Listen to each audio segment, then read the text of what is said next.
Bonjour et bienvenue dans cette nouvelle vidéo, j'espère que vous allez tous bien.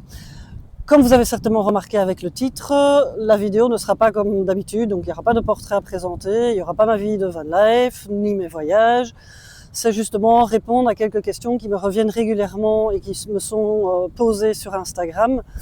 Donc vu qu'il y avait des questions qui sont quand même très récurrentes, je me suis dit bon bah voilà, fais une petite vidéo pour satisfaire cette curiosité et qui est tout à fait légitime et justifiée par rapport à ma petite personne, parce que c'est vrai que je fais mes vidéos, mais il y a personne qui sait qui je suis, d'où je viens, qu'est-ce que je fais, quelles sont mes intentions, et donc là, voilà, c'est justifié de dire d'où elle débarque celle-là.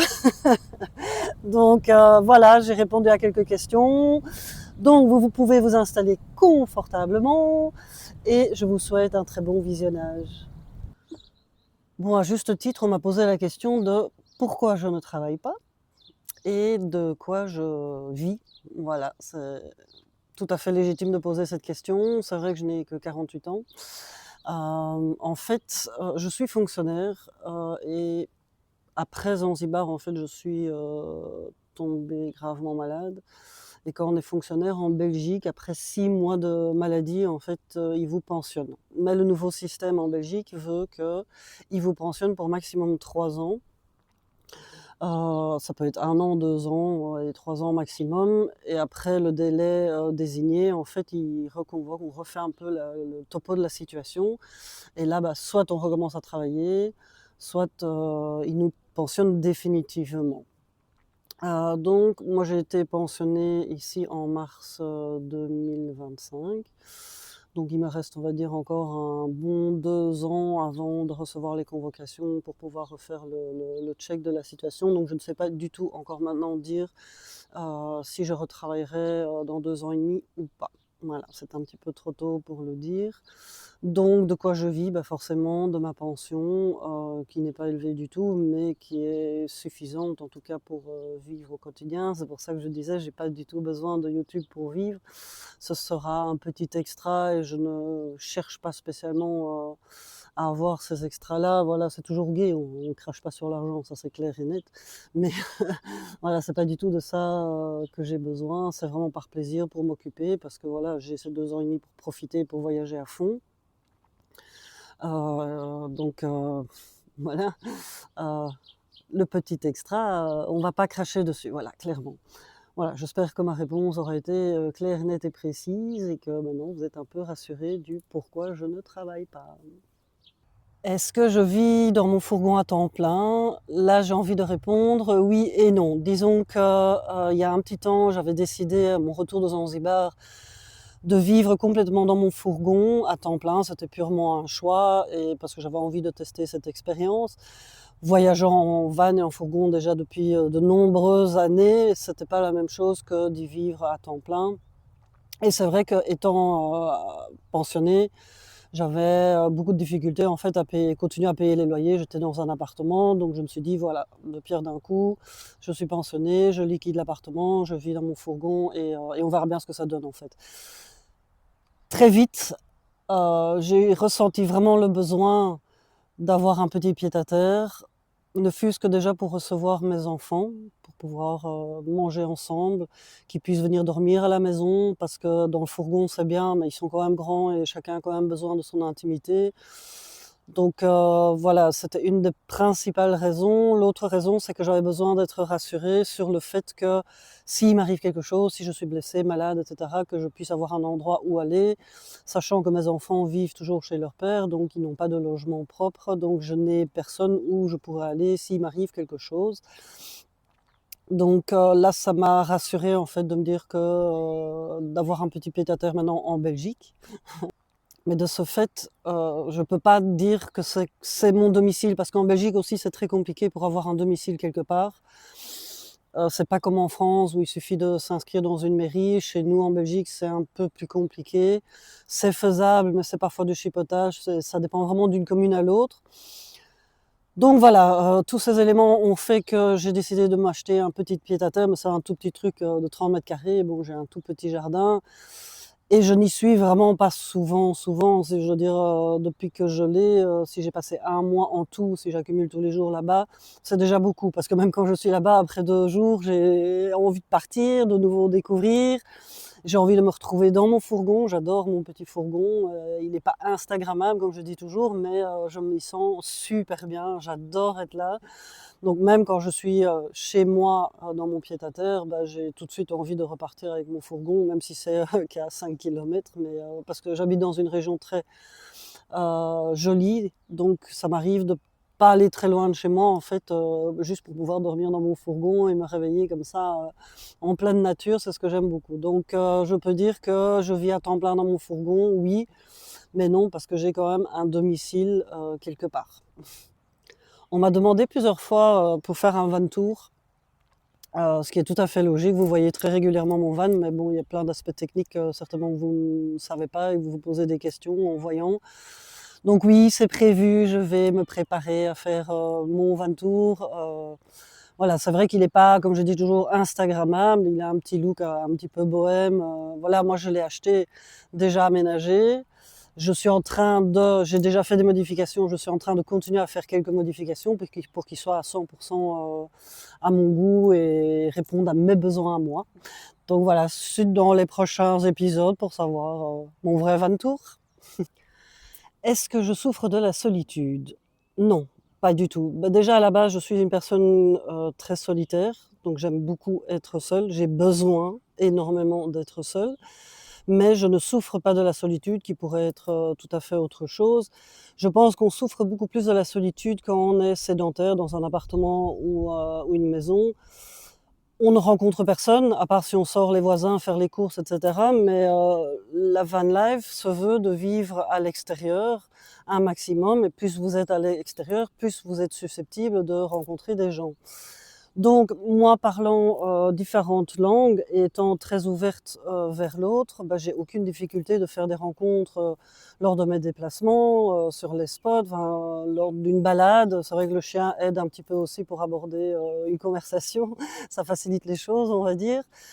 Donc non, je ne souffre pas du tout de la solitude. J'ai même parfois du mal dans le sens inverse de retrouver des moments où je suis seule parce que je rencontre tellement du monde, ce qui est génial. Mais parfois, alors j'ai envie de m'écarter un petit peu et pour me retrouver de nouveau toute seule. Donc là, je dois un peu partir dans mon coin. Ça dépend aussi des spots qu'on choisit, souffrir de la solitude. Celui qui me dit bah, j'ai envie d'aller dormir et de trouver des spots en plein milieu de la nature, loin de tout et de tout le monde, et puis qui me dit comment tu fais pour pas souffrir de la solitude, j'ai un peu du mal avec cette réponse, avec cette logique. Si on a peur d'être seul, si on a peur de souffrir de la solitude, on ne va pas s'isoler quelque part au fin fond de la nature où personne ne vous trouvera. Donc à vous d'aller sur des emplacements où il y a un peu plus de monde, d'aller dans les campings, les aires de camping-car. Et là, bah, d'office, enfin je dirais c'est compliqué de pas parler avec quelqu'un, de créer des amitiés ou des liens très forts. Il faut vraiment avoir un comportement de je longe mon van ou mon fourgon avec la tête baissée, je croise pas de regard et à ce moment-là, oui, ça va être très compliqué de créer un lien ou un début de relation. Mais si on s'ouvre au monde et qu'on montre, voilà, qu'on essaye de croiser les regards et cetera, c'est quand même ultra facile de rencontrer du monde. Je préfère même aller sur la route et rencontrer du monde et à ce moment-là ressentir le besoin de dire OK, maintenant je suis en pleine nature, au milieu d'un spot nulle part, pour me retrouver de nouveau un petit peu seule. Voilà. Ça, c'est ma logique à moi par rapport à la solitude. Et il faut dire que les rencontres, enfin, c'est peut-être moi qui pense comme ça, mais je trouve que les rencontres que je fais en tout cas pendant mes voyages, mes déplacements, c'est surtout des rencontres, enfin beaucoup, pas surtout, mais beaucoup de rencontres très intenses. On est tous les vanlifers ou les camping-caristes, hein, je mets tout le monde un peu dans le même lot, mais les voyageurs en véhicule de loisirs, on a tous malgré tout quand même ces mêmes valeurs par rapport à la nature. L'envie de découverte, l'amour pour le voyage, l'amour pour la nature. Donc oui, forcément, on a plein de choses en commun et on sait que la rencontre en général, elle sera éphémère parce que chacun continue sa route à gauche, à droite. Mais d'un autre côté, ça permet en fait d'avoir une relation très, très, très intense, des moments très intenses de partage. C'est réellement des moments de partage que je vis. Et à ce moment-là, malgré tout, voilà, on garde contact avec les personnes avec qui ça s'est super bien passé. Milo, va bien. Ah, c'est ton monsieur. Voilà, donc en fait, ces rencontres très très intenses agrandissent malgré tout votre répertoire, des personnes de différents horizons. Donc je dois dire que quand on continue à voyager, bah, peut toujours se rencontrer encore par après chez les gens qui disent voilà, quand tu passes par chez moi, arrête-toi, viens me faire un coucou, etc. Donc finalement, on a des personnes comme ça un peu partout de là où on a voyagé et qui rentrent chez eux. Ça, je trouve ça extrêmement chouette aussi et bon, ils savent aussi enfin moi je rencontre beaucoup de femmes seules aussi ou même des hommes seuls ou des couples, mais ils savent qu'on est seul et donc voilà, ils proposent aussi toujours, voilà, si tu as un coup de blues, tu m'appelles, s'il y a quelque chose qui va pas, tu m'appelles. Donc au final, il y a toujours cette entraide aussi qui est là, entre voyageurs et ça, je trouve ça extraordinaire et donc je sais que si je vais là, qu'il m'arrive un couac, un problème, bah, je peux appeler telle personne. Et c'est un peu comme ça partout, donc finalement, je me sens vraiment pas du tout abandonnée, seule ou quoi aux caisses. Il faut vraiment le vouloir, moi je trouve, en van life pour se sentir seul tout simplement. J'ai un petit peu bégayé, là tout va bien. C'est la fin de journée, commence à être fatiguée, donc voilà, j'espère que cette réponse vous aura peut-être aidé. C'est pour ça que je fais encore beaucoup les vidéos et que je pose relativement souvent la question aux personnes que j'interviewe concernant la solitude et je pense qu'il n'y a aucune personne qui jusqu'à présent vous a répondu oui je souffre de solitude parce que si la personne souffrait réellement de solitude pendant les voyages, bah, je pense que voilà, elle changerait sa méthode de voyage, arrêterait de voyager et retournerait dans son appartement ou sa maison. Donc non, pour moi, on ne peut pas souffrir de solitude quand on voyage en véhicule aménagé. Est-ce que Zanzibar me manque? Il y en a qui me posent la question. Alors là, j'ai envie de dire pas du tout. Du tout, du tout, du tout. Bon, il y en a certains qui doivent vraiment se poser la question de qu'est-ce que j'ai foutu à Zanzibar. C'est pas une belle histoire du tout, donc j'ai beaucoup de mal à en parler. Je vais essayer de faire bref. C'est mon frère qui était parti s'installer là-bas. Je suis partie lui rendre visite accompagnée de ma fille et pendant notre visite, en fait, il est décédé. Donc j'ai hérité de sa propriété que j'ai essayé tant bien que mal, enfin c'était une propriété qui était en cours de construction, donc j'ai essayé tant bien que mal de terminer cette construction en honneur de mon frère en fait, et c'est pour ça que je suis restée si longtemps là-bas et j'ai vécu vraiment toutes les pires horreurs à Zanzibar. Ça, je ne vais pas en parler parce que c'est totalement surréaliste, mais voilà, j'ai ma petite expérience de s'expatrier dans un lieu soi-disant paradisiaque. Pour moi, c'est pas le paradis du tout, du tout. Quand on connaît l'envers du décor de ce genre de pays, je vous jure qu'on a très, très vite envie de fuir. Et des expats là-bas, bon, c'est vrai que les expats, on est très liés et on est très solidaires. Il y en a quand même beaucoup, beaucoup qui fuient pour plusieurs raisons. Et voilà, je ne sais pas si c'est tous les lieux paradisiaques du monde, mais je pense quand même beaucoup. Et Zanzibar, c'est aussi 90%, 90% de musulmans. Donc moi, en tant que femme seule et blanche, je peux vous dire que voilà, j'ai été massacrée par le gouvernement, par les locaux, par leur système, voilà, c'était vraiment une horreur. Donc pour l'instant, j'ai toujours la propriété que j'essaye de vendre bien évidemment. Donc moi, au contraire, si on me dit que je dois retourner à Zanzibar, je pense que je fais un infart, clairement. J'ai jamais eu peur dans ma vie comme j'ai eu peur à Zanzibar pour ma vie. Donc je n'ai aucune envie de retourner à Zanzibar. Je ferai tout pour pas y retourner en espérant que je puisse faire la vente de la propriété à distance. Je pense que ce sera faisable. Donc voilà pour le petit coup de Zanzibar. Non, ça ne me manque pas du tout. Et je veux dire, à Zanzibar, à part l'eau turquoise, il y a rien qui est beau. Et encore, elle est beaucoup trop chaude, elle est même pas rafraîchissante, donc c'est même pas super agréable d'aller s'y baigner. Mais pour le reste, moi je connais l'envers du décor et je peux vous dire que c'est pas paradisiaque du tout. Il y en a qui m'ont posé la question si j'allais bientôt retourner au Maroc. Je vais être claire, je vais dire non. Pourquoi? Parce que comme je vous ai expliqué, là il me reste 2 ans et demi avant de savoir si je recommence à travailler, ce qui m'étonnerait, mais bon, ou si je serai pensionnée définitivement, et j'ai décidé d'en profiter à fond.